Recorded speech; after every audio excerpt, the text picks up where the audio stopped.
अपने पुत्र इंद्रजित की मृत्यु का समाचार सुनकर रावण दुखी एवं व्याकुल हो विलाप करने लगा। फिर पुत्र वध के प्रतिशोध की ज्वाला ने उसे अत्यंत क्रुद्ध कर दिया।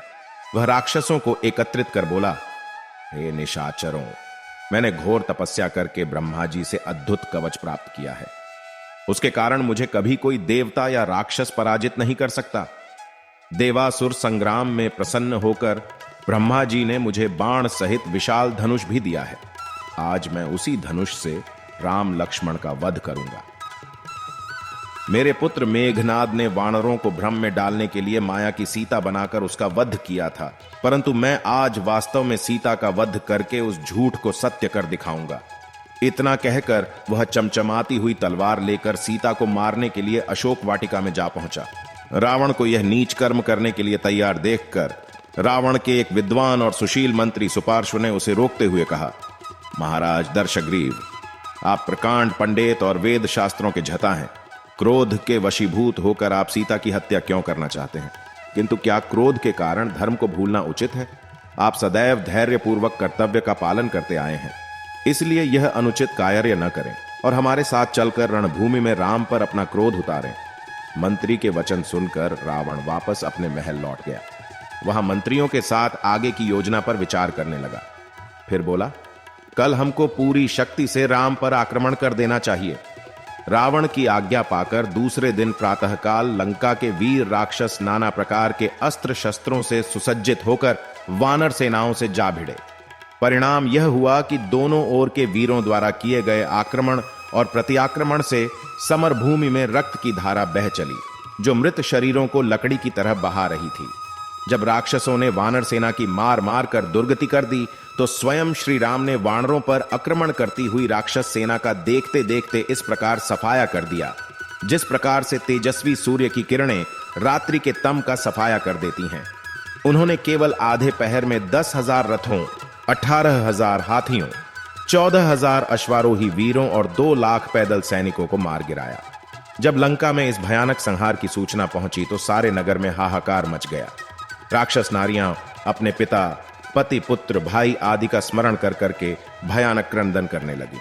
रावण ने क्रुद्ध, दुखी और शोकाकुल होकर महोदर, महापार और विरूपाक्ष को युद्ध करने के लिए बुला भेजा।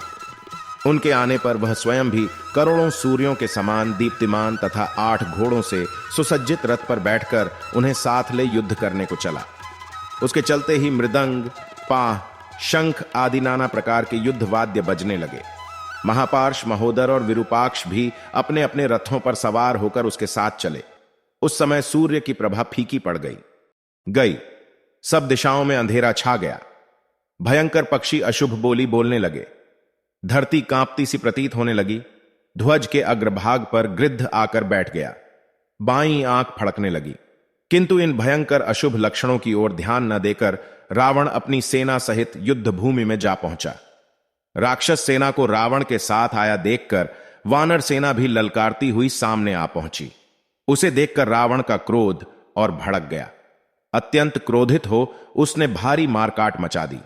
कितने ही वानरों के सिर काट डाले, कितनों के मस्तक कुचल डाले, कितनों ही की वक्ष चीर डाले।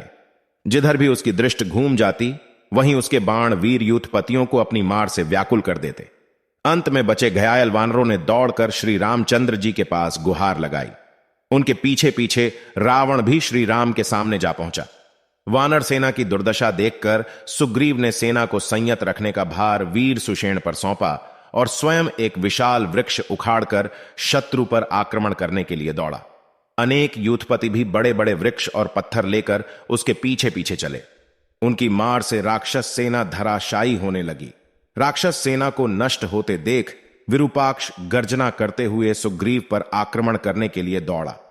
सुग्रीव ने एक बड़ा वृक्ष उस पर दे मारा, जिससे विरूपाक्ष का हाथी वहीं मरकर ढेर हो गया। हाथी की पीठ से कूदकर हाथ में तलवार ले विरूपाक्ष सुग्रीव पर झपटा। दोनों में भयंकर युद्ध हुआ। उसकी तलवार से घायल हो सुग्रीव ने क्रोध से दांत किटकिटाकर उसके वक्ष पर मुक्के का प्रहार किया। इससे वह और क्रुद्ध हो गया और तलवार के एक ही वार से सुग्रीव का कवच काट डाला। तब अत्यंत कुपित हो सुग्रीव ने उस पर लगातार अनेक प्रहार किए। उसके शरीर से रक्त बहने लगा, एक आंख फूट गई। अंत में उसने वहीं दम तोड़ दिया। विरूपाक्ष के वध से कृपित महोदर ने वानर सेना में भयंकर संहार आरंभ कर दिया। जब घायल होकर वानर इधर उधर भागने लगे तो सुग्रीव ने एक बड़ी शिला उस पर दे मारी, जिसे महोदर ने अपने बाणों से बीच में ही काट डाला। फिर सुग्रीव ने एक साल वृक्ष से उस पर आक्रमण किया, किंतु उसने उसे भी काट डाला। जब सुग्रीव ने मारने के लिए परिद्ध उठाया तो महोदर ने गदा से आक्रमण करना आरंभ कर दिया। युद्ध में जब परिद्ध और गदा दोनों टूट गए तो वे दोनों एक दूसरे पर मुक्कों से वार करने लगे। दोनों में से कोई भी हार मानने को तैयार नहीं था। तभी सुग्रीव और महोदर ने वहां पड़ी तलवारों को उठा लिया। महोदर ने तलवार से सुग्रीव का कवच काटने के लिए आक्रमण किया तो तलवार कवच में अटक गई। जब वह तलवार को खींच रहा था तभी सुग्रीव ने उसके सिर को धड़ से अलग कर उसे यमलोक पहुंचा दिया। महोदर को मर जाने पर महापार्श्व सुग्रीव पर तीक्ष्ण हथियारों की मार करता हुआ टूट पड़ा। सामने जामवंत और अंगद को देखकर उसने अपने बाणों से दोनों को घायल कर दिया। इससे अंगद के नेत्र क्रोध से लाल हो गए।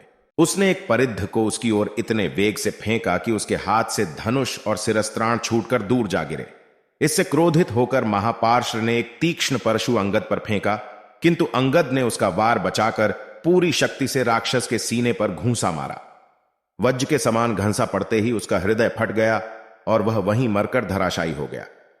इधर जब रावण ने अपने तीनों पराक्रमी वीरों की मृत्यु का समाचार सुना तो उसने अपने तामस नामक अस्त्र से वानरों को भस्म करना आरंभ कर दिया।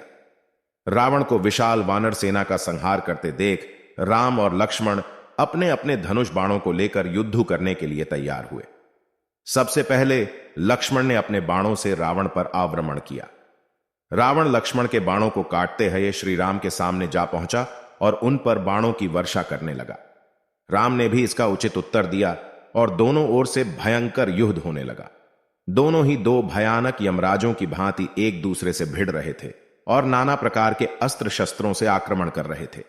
रावण ने सिंह, बाघ, कंक, चक्रवाक, गीध, बाज, मगर, विषधर जैसे मुख वाले बाणों की वर्षा की तो श्रीराम ने अग्नि, सूर्य, चंद्र, धूमकेतु, उल्का तथा विद्युत प्रभा के समान बाणों से आक्रमण किया। दोनों ही वीर उन अस्त्रों का निवारण कर नया आक्रमण कर देते थे। कुपित रावण ने 10 बाण एक साथ छोड़कर रघुनाथ जी को घायल कर दिया। उसकी चिंता न करते हुए उन्होंने भी रावण को बुरी तरह से घायल कर दिया।